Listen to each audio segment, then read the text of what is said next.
It's incredible, Doug, that you're with us, sir. Did you ever feel that you would be launching the largest ship in the world after so many largest ships in the world prior to the icon of the seas? Well, it seems to be a habit, I think. We've had the last five Oasis class ships, which each have been the largest since. And now we've got Icon, which is about 15,000 gross tons larger. So when you really look at the numbers, it's not incredibly larger than the Oasis class ships. Now we're talking Oasis of the Seas, Allure of the Seas, Harmony of the Seas, Symphony of the Seas, and we soon have Utopia of the Seas coming out in July. It's not tremendously larger, but it is a complete redesign. So it's taking all the things we had in the Oasis class, kind of adjusting them and moving them around and just making them better.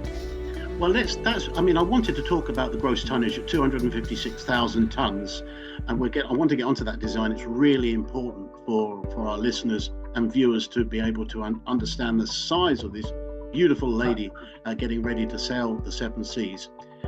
Is it true that the 5,610 guests will be able to sail on this ship for 7-day cruises? Well, that's double occupancy. If you actually include all guests that we can allow on board, it's over 7,000. Now, how can that be sustainable? Well, I'm sure it is sustainable. How do you make it sustainable, should I ask? It takes a lot of effort. It takes a lot of work. Our operational teams do an incredible job. And as I said, we've been doing this now since, the Oasis and the Allure rolled out in 2008 and 2009. So this isn't us jumping from a ship half this size and really just diving headfirst into this much larger vessel. It really is kind of an evolution into managing that many people. And really, when we talk about both Icon and Oasis class ships, it's all about the design.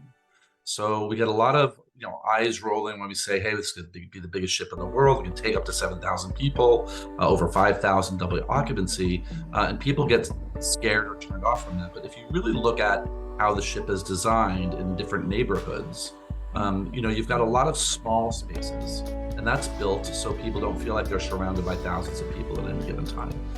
You fit everybody within this neighborhood. Can you tell us about the neighborhood, the neighborhood design within this ship and the other ships of this similar classes as well? Because it is groundbreaking and new to the cruise industry. So the idea is that if you were to take, let's just assume you had a ship half the size of Icon of the Seas and you wanted to build a larger one, you wanted to double its size. You don't just take all the lounges and make them double them in size. Right. What you do is you add another 100 different venues, and this way, and we make them smaller. This way people feel like they are in a more intimate setting than surrounded by that many people. Now, the neighborhood concept isn't built to keep anyone from going from one neighborhood to another.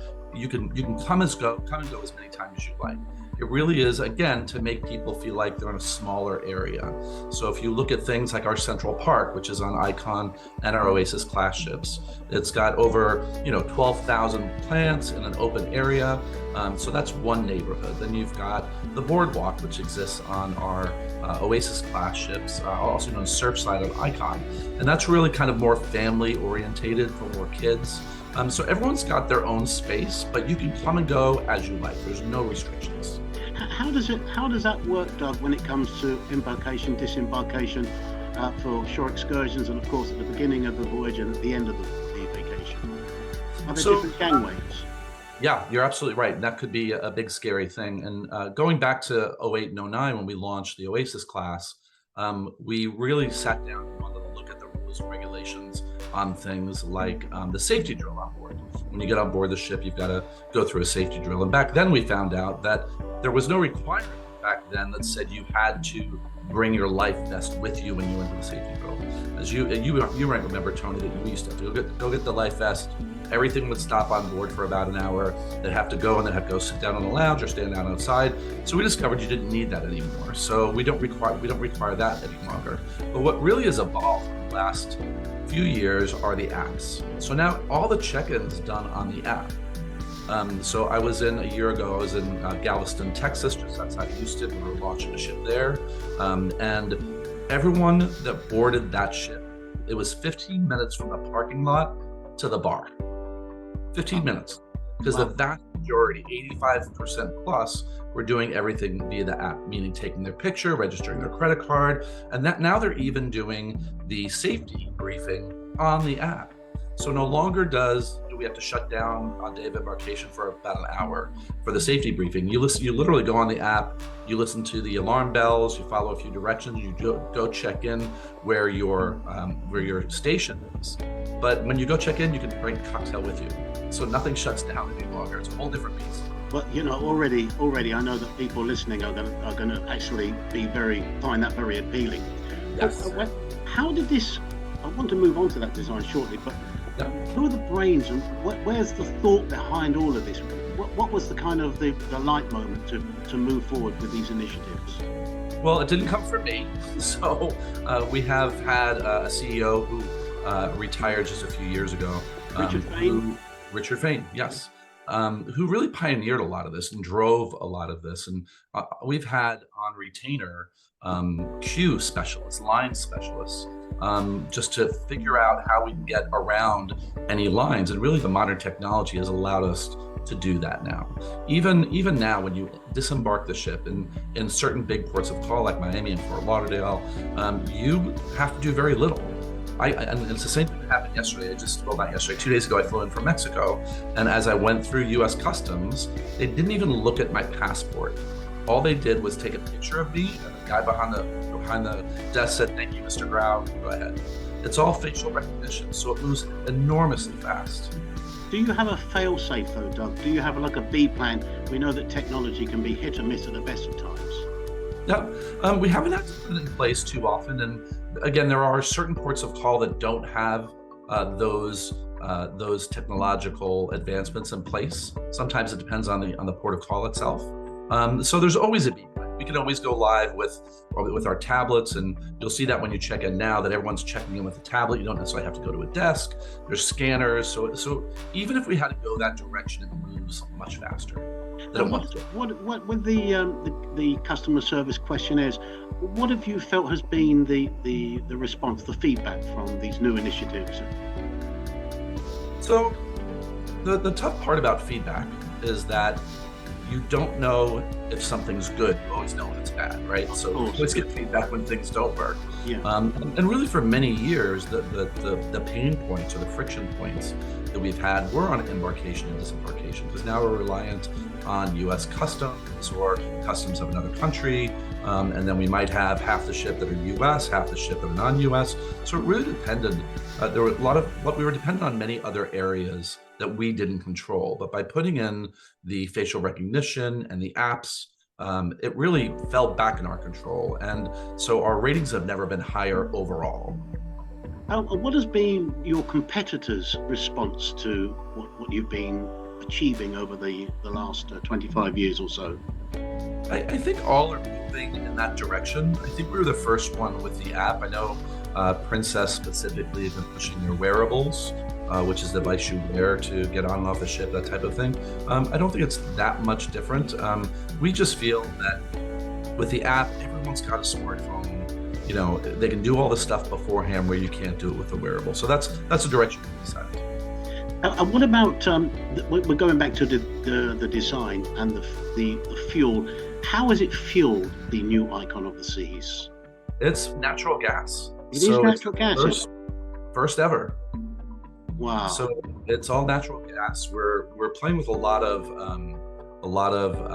advancements as far as even solar panels and those types of things. And I could go deep into this rabbit hole, but if you ever want to take a look at our environmental impact study, which we do every year, you can go just to the RoyalCaribbean.com website and scroll all the way to the bottom, hit environment, and it's multiple pages of what we're working on right now.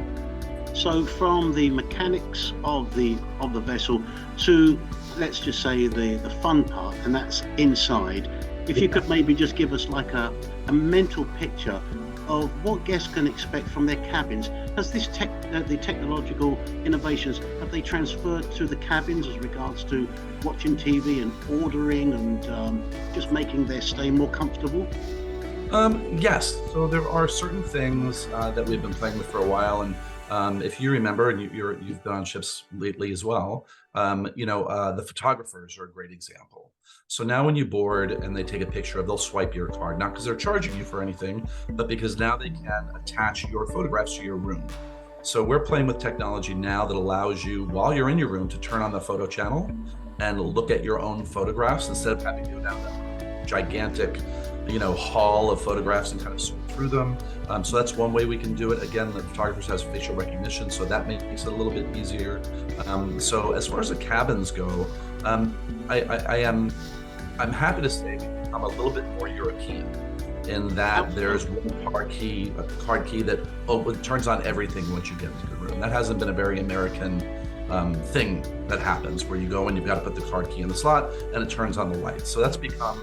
It was Blaze with Glory back in 2009, the new robotic arm in the bar. Yes. That proved to be a great success. Is this something that guests can also experience on the Icon of the Seas? It's not on Icon. So what we did with Icon is we wanted to revisit all the public spaces and everything we were offering. And because we have it on a number of other ships, all of our Oasis class ships, for example, it'll remain on there. We're very happy to have it. It's kind of amazing to walk by it because people will sit there and watch those robotic arms make drinks for hours. It's incredible. I'll walk by and 2 hours later, it's the same group of people watching them make drinks. So it's kind of... You're not sat with them for the 2 hours, are you, watching them? No, I got stuff to do. But what are some of the, let's say, for example, the theatres? What would guests experience within the theatres on board the Icon? What type of shows? So one of the biggest evolutions is the aqua theater. So on the back end, the aft part of all of our Oasis class ship, there is an aqua theater, 13 feet deep. There's a floor that goes up and down, so our performers are not only diving, but they can dive in the water without you seeing them get out. So the shows include the divers. It includes an entire underwater team that have got extra oxygen down there so they can get out that way. So that whole venue has moved from the back end of the ship, which is mostly outside, to a dome at the very front top of the ship. So it's called the Aqua Dome now. So not only can we do the performances, the water performances in the Aqua Dome, but the dome itself has become also a venue space for some restaurants and some lounging as well. So it's become even bigger and better than it was before. But that's probably the biggest change we're seeing in that space on board. You have turned the industry on its head, to say the least. The ship now has become the destination rather than the island or the location. So whilst the ship is at sea, what else can guests experience and do on board in terms of activities and leisure time? Well, we've always had the rock climbing wall. We've had those for quite a number of years, even before we started the rock climbing wall. I want to say 99 with Voyager of the Seas and the Voyager class ships. And then we've added the surf simulator on board the ship, so they'll be on board the vessel as well. There's more pools than ever before, and really the mandate when we built this ship was it was going to be in warm weather destinations. We want as many pools, as many water activities as possible. So you've got an area for kids, and when we talk about kids, I'm talking about children of all ages. And I want to point out too that on our ships we are a family brand. So for quite some time we've had 40,000 square feet of space just for our kids. I don't know what that converts to in meters, and I'm sorry for that, but so it's a lot of dedicated space for kids and teenagers. And really for teenagers, we find that space is so important because that's where they go and they kind of meet up with the friends they've met with on board. Teenagers are tough because they don't really want to go to designated programs, except the last thing they want to do. So as long as they have a dedicated space that's managed by our team of youth counselors, it's usually pretty good. They are the guests of tomorrow, teenagers. It's a really valid point that you raise. So what do you offer them? The kids have got lots of stuff going on. So there's dedicated space on board the ship for them. There's dedicated slides and pool areas. Our Adventure Ocean Youth Program is open to all children free of charge. The minimum requirement there is they've got to be 3 years old and potty trained to be part of the program, and they can be there all the way through their teens. But even if they're younger than 3, and their babies. Up to starting at 6 months, we have nurseries on the vast majority of our ships that guests can put their very small children in. And then from about year 1 to year 3, we've got kind of a program where the parents come in and there's like playtime with the kids. So it's actually participatory. What about the traditional older guests? What do you find with some of the people who are maybe 70 years plus, the seniors? They are historically traditional cruises. How are they reacting to these modern changes that you've implemented within the industry? Well, being 70 is not what it once was. And I'll use my mother as a great example. When she was 72, we took her on a cruise. My siblings and I all took her on a cruise. And we discovered that she went missing for a couple of hours a day. Don't tell me she's on the water slide. Well, she wasn't on the water slide. But so my sister, who thinks she's an FBI agent, trailed her one day because she thought she'd met a guy. So what she was doing was she was going out to the flow ride or the surf simulator, and she wasn't getting on it, but she'd get herself a cocktail and sit there and watch and laugh for an hour. She thought that was the most entertaining thing there was. So just because we have the flow rider and we have the rock climbing wall and all these things doesn't mean you have to participate.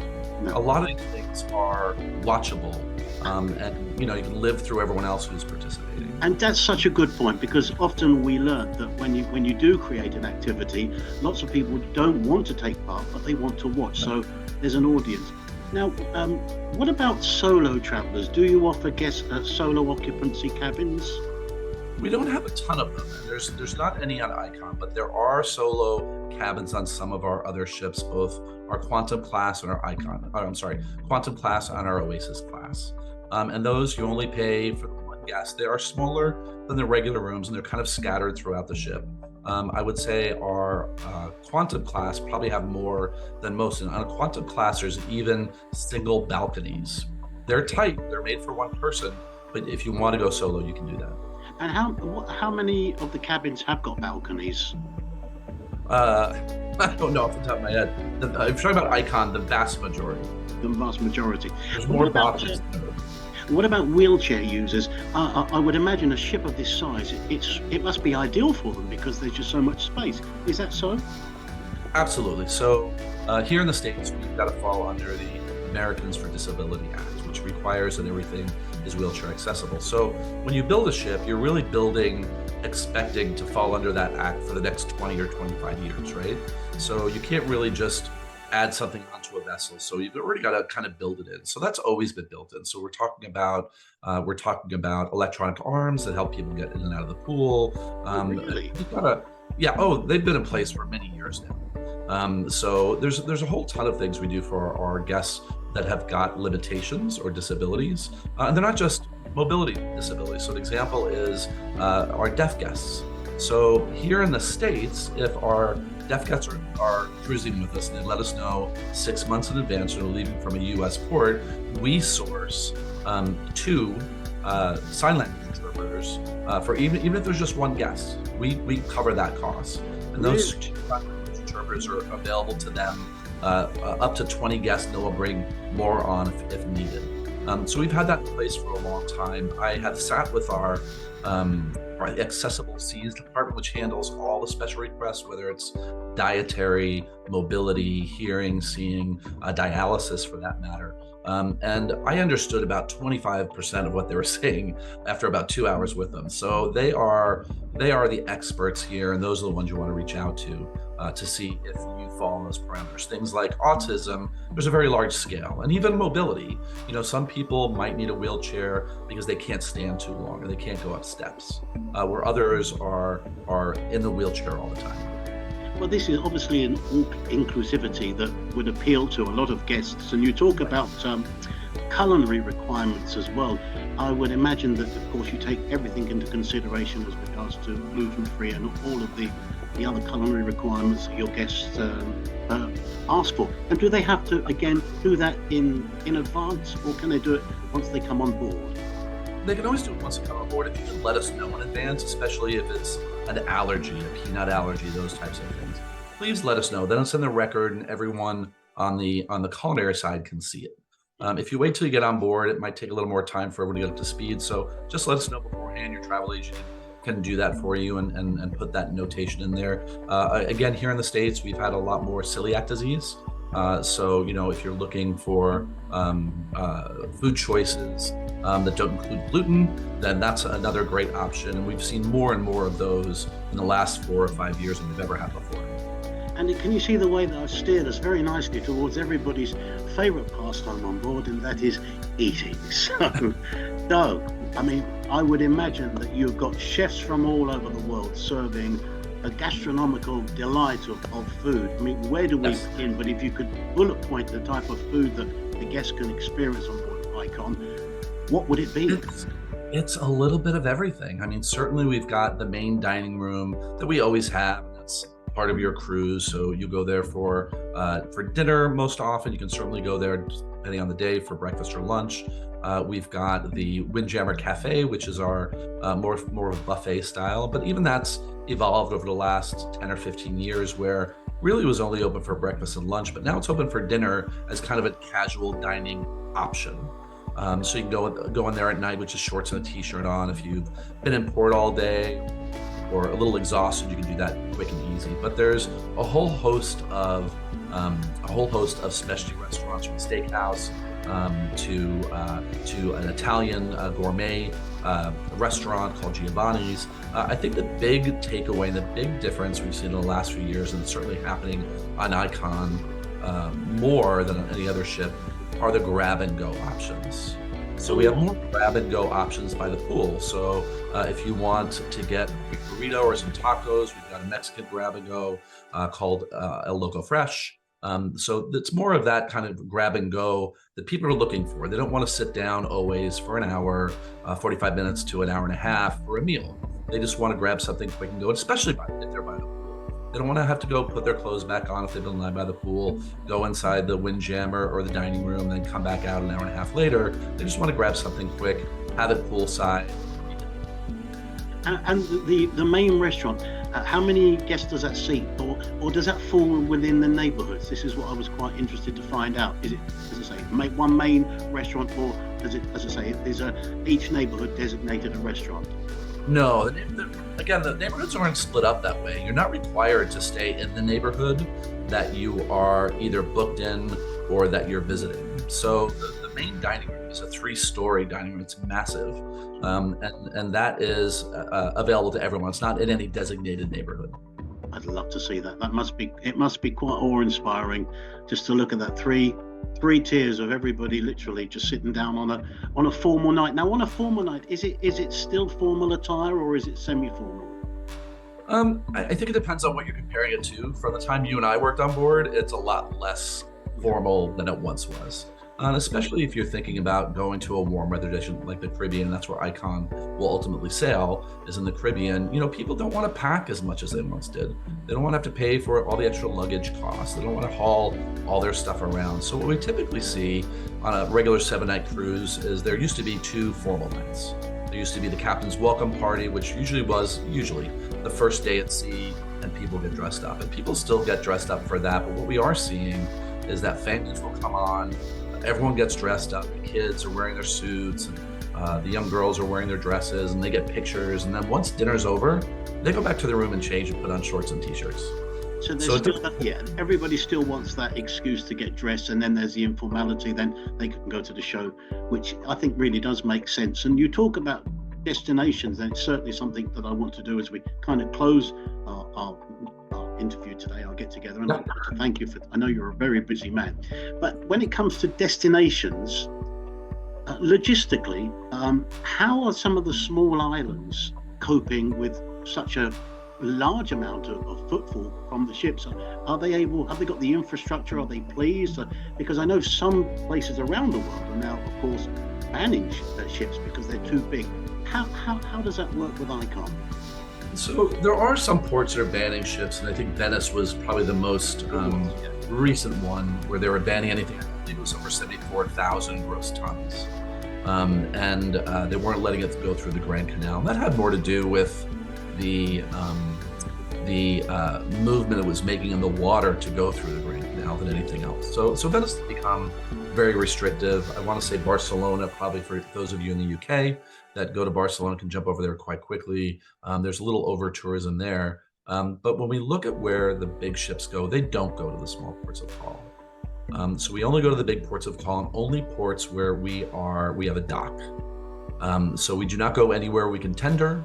That would be moving far too slow. And even when we look at our private islands, so we have Perfect Day in Coco Cay in the Bahamas, and we've got Labadee in Haiti that we've had both for over 30 years. We've, since the last few years, built piers there. So people can walk right off the ship. And in a place like Coco Cay, which we redesigned in 2018 to the tune of about $250 million, the pier gave us a lot of operational benefits. So before then, we used to tender ashore. We'd have to bring everyone ashore by boat. And even the supplies, the food for the day and the drinks and everything had to come over on the boat, which is a real challenge. Now there's a pier, we just drop it right off at the pier. We don't have to bring it back because there's another ship in the next day. So operationally, it works much, much better. Well, that's good to hear. Now, it's a massive investment that you've made post-COVID. How does that reflect in the pricing for the guests? Are you still competitive within the industry? So pricing is always variable, and it has been an investment post-COVID, but Icon, the planning started 10 years ago, and really the design started 6 years ago. And over the last 2.5 to 3 years was the building process. So really got caught in COVID and got delayed slightly. During that time when people couldn't go to work, they couldn't go to the shipyard, so things slowed down kind of across the board there. From a pricing perspective, it really is demand, how high in demand it is. And the Icon, we have never seen a ship this in demand in our history, and we've been around over 50 years. So the pricing for Icon is quite high. There's no question about it. So you'll find very high pricing kind of across the board. For 2024, we're about 70% booked for the entire year. So the ship launches on the 20th of January. So it launches then. You're booked heavily, and that's the best booking curve we've ever seen for any ship we've ever launched. So the pricing is going to run high. What we typically see, though, is if you are more on a budget or want to be more careful about it, you can easily look at any of our Oasis class ships, and they're going to be more reasonably priced because they don't have the same demand as a brand new ship. A brand new ship will always be priced high because it's a brand new ship. Doug Grau, Director of Sales for Royal Caribbean, as we say here in the UK, yes. International. Thank you so much for joining us here at travel.radio, your destination station. We really do wish you the very best of luck, and I don't think you need it. You sound like you are going full steam ahead. Thank you once again. Thank you, John. Bye.